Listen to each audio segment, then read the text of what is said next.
तो सभी को राधे राधे और जय श्री कृष्ण। तो फिर से एक बार आप सभी का स्वागत है हमारे चैनल में, यानी कि पंडित जी की टिप्पणी में। तो आज की वीडियो के टाइटल को देख के आपको पता लग गया कि आज वीडियो किस बारे में है।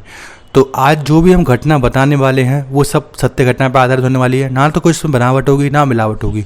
जो भी बातें होंगी वो सारी सत्य होंगी और सारी सच्चाई होगी। तो समय को जरा बर्बाद ना करते हुए चलते हैं अपने स्टोरी टाइम की तरफ। ये बात है कुछ 1000 वर्ष पहले की। ये बात है कुछ 7-8 वर्ष पहले की, जब मैं आगरा यानी कि अपने घर में रहा करता था।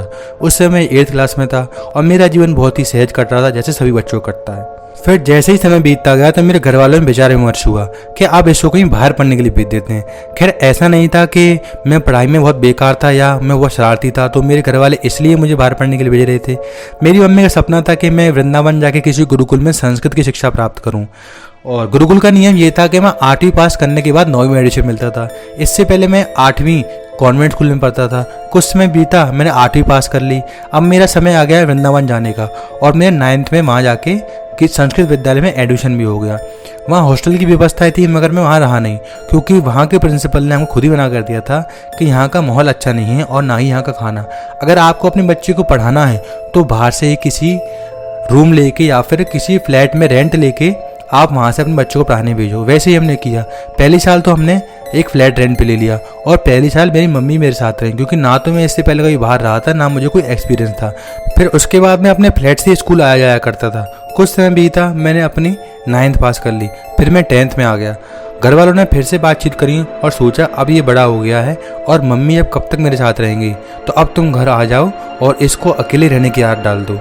ये बात तो फाइनल हो चुकी थी, घर वाले मुझको अब अकेला छोड़ने वाले हैं। तब मैं रहूँगा कहाँ? रहने की सबसे बड़ी समस्या बन रही थी। चलो मैं अकेला रह भी लेता, मगर खाने पीने की समस्या होती कि कौन बनाएगा। शुरुआत से मम्मी नहीं, तो मम्मी ने शुरुआत से खाना बनाया तो खाने पीने की कोई समस्या नहीं आई। अगर मैं फ्लैट में अकेला खुद भी रहता हूँ तो खाने पीने कैसे बनाऊँगा?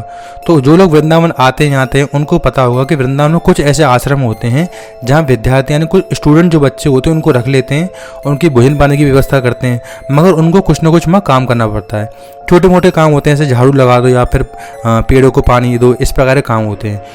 तो वृंदावन के एक आश्रम यानी रंगीली कुंज नाम के एक आश्रम में मुझको वहाँ रख दिया। तो पहले महीने में मेरा बिल्कुल मन नहीं लगा, क्योंकि मम्मी मेरी शुरुआत से साथ रही थी, तो मम्मी की बहुत याद आती थी, घर वालों की याद आती थी। तो पहला महीना मेरा बहुत ही बेकार गुजरा।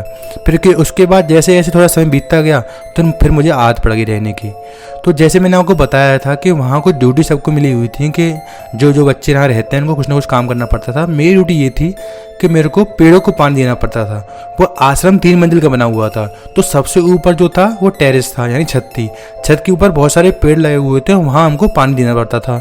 और उस पूरी जो छत थी वो जाली से कवर थी, क्योंकि वहाँ बंदरों का बहुत प्रकोप है, क्योंकि बंदर कुछ चीज़ नहीं छोड़ते।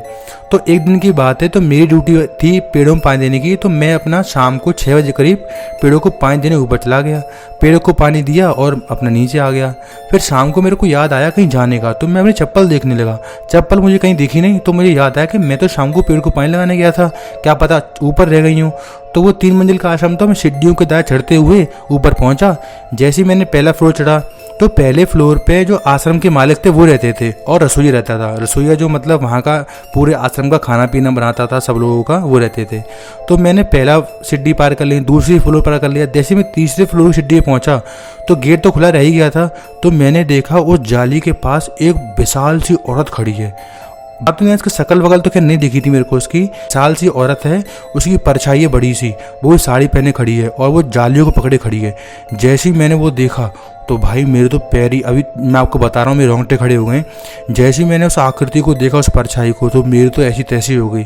जैसे ही मैंने उल्टे पैर लौटने को नीचे को आया, जैसे मैं सीढ़ी उतर रहा था तो मैं सीढ़ी में पैर ही नहीं रख पा रहा था। जैसे मैं सीढ़ी के नीचे पैर रखता हूँ तो मेरे पैर अपने आप ही झुके जा रहे हैं, मैं गिरा जा रहा हूँ, पेट में पानी होगा, मेरे मुंह में से कोई शब्द नहीं निकल रहा है। और मेरे को इतनी हिम्मत नहीं हो पा रही थी कि मैं किसी को आवाज़ लगा दूँ, किसी को बुला लूँ, क्योंकि मैं इतना डर गया था। जैसे तैसे करके मैं नीचे आया। नीचे पहुँचा तो जिस फ्लोर पे वो मालिक और वो रसोईया रहता था, तो मैंने सबसे पहले पानी पिया और तख्त पे बैठ गया। मैंने उस रसोई का नाम होता संजय भैया को मैंने बताया, भैया ऐसे ऐसे हुआ, मैं ऊपर चप्पल लेने गया था और वहाँ पे ऐसे ऐसे मुझे दिखा। तो उन्होंने क्या किया, मेरा डर और बढ़ा दिया। उन्होंने बोला ऋषभ ऐसा हो सकता है, क्योंकि इस आश्रम की जो मालिक है, इनकी जो पत्नी थी, उनकी डेथ हो गई थी। उनकी डेथ ऐसे हुई थी कि वो बाथरूम में नहा रही थी और उनका पैर फिसल गया था और वो वहीं की वहीं ख़त्म हो गई थी। वो बता रहे थे कि जब वो माता जी इस आश्रम में रहती थी तो पूरे आश्रम में बहुत रौनक रहती थी और उन माता जी से सब बहुत डरते थे, और जो मालिक थे वो अपनी पत्नी से बहुत प्यार करते थे। उसके बाद से उनका भी थोड़ा जीवन ऐसा ही हो गया था, बहुत उदास रहने लग गए थे। तो उन माता जी की अक्सर करके बात होती रहती थी। तो उन्होंने बोला कि हाँ ऐसा हो सकता है, तो उन्होंने ऑर्डर बैठा दिया मेरे ऊपर। तो मैंने उनसे बोला भैया अब वो बात तो सही है, मगर मैं ऊपर मेरी चप्पल लगी, मुझे कहीं बाहर जाना है, अब मैं बाहर जाऊँ तो जाऊँ कैसे। तो उन्होंने बोला कि चलो कोई बात नहीं, मैं चलता हूँ तुम्हारे साथ। उन्होंने टॉर्च ले ली, भैया आगे आगे मैं पीछे पीछे। तो भैया ने जैसी टॉर्च मारी तो वहाँ तो कुछ था तो नहीं। उन्होंने बोला कुछ भी तो नहीं है यहाँ पे, कोई भी तो नहीं है, कौन खड़ा है। उस समय वहाँ कोई नहीं था। मैंने अपने जल्दी चप्पल वप्पल पहनी, भैया आगे चलते, उनके पीछे पीछे चलता रहा और नीचे आ गया। ना तो उस दिन मुझको नींद आई, ना तो मैंने खाना खाया, क्योंकि इतना मन में डर बैठ गया था मेरे। एक तो अकेले रहता था घर से बाहर, और पहली बार इतना अकेले रह रहा था। ऐसी घटना मेरे साथ घटी तो पूरी रात नींद नहीं आई और खाना नहीं खाया। तो इस प्रकार कुछ घटना मेरे साथ घटी थी। अगर वीडियो अच्छी हो तो वीडियो को लाइक करें, शेयर करें, चैनल सब्सक्राइब